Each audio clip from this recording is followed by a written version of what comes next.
How do the 8 emotions alter the facial configurations? You literally muscularly construct your face by your reactions in the configurations of the basic facial emotions. There are something like, they thought it was originally 7, I think it's about 9 or 10 basic fundamental emotions, and a guy by the name of Paul Ekman found those. And what happened was that Ekman used modern technology of photography and that kind of thing to do intercultural research and whatnot, and established what the fundamental facial emotions were, and at the time he thought it was 7.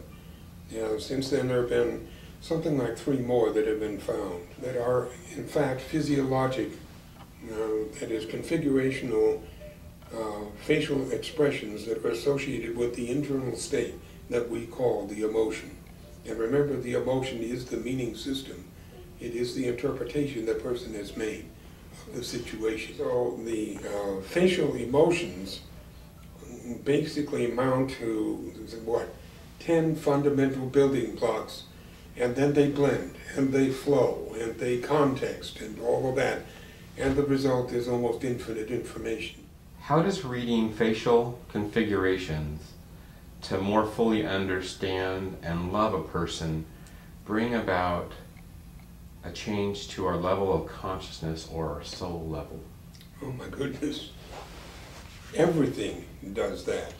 All experience has the effect of changing the soul.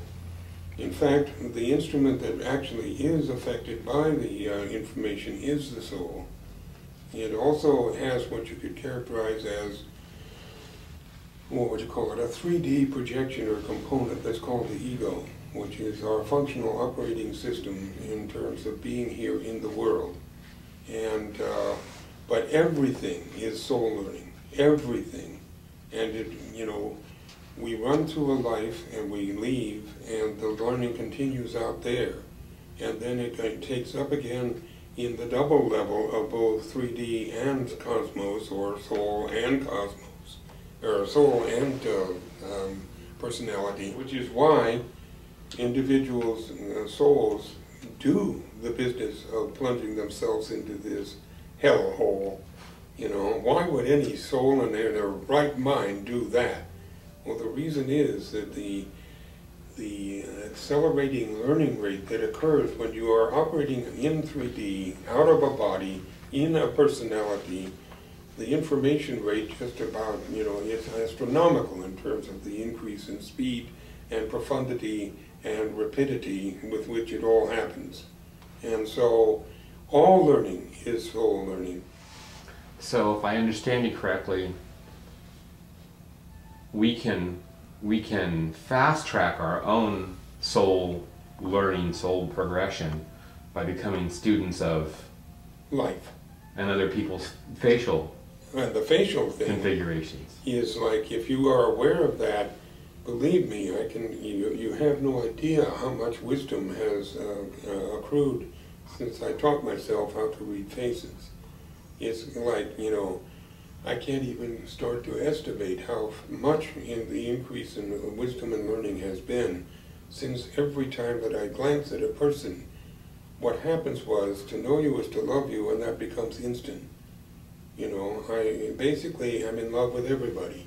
Every single person, when they do their learning thing and expand their soul, expand the whole collective consciousness of the human race, and the whole collective consciousness of the cosmos, with everything they do.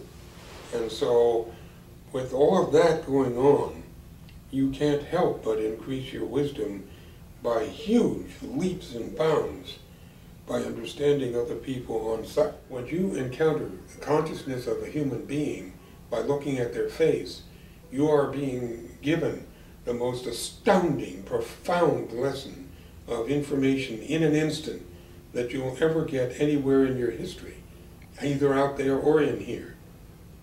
That kind of thing. And so that's one of the nice things about being able to know people, is that it has this enormous increase in understanding of everything and appreciation of everything, and ultimately both social, emotional, and cosmic love. That's what it does. Thank you, Michael.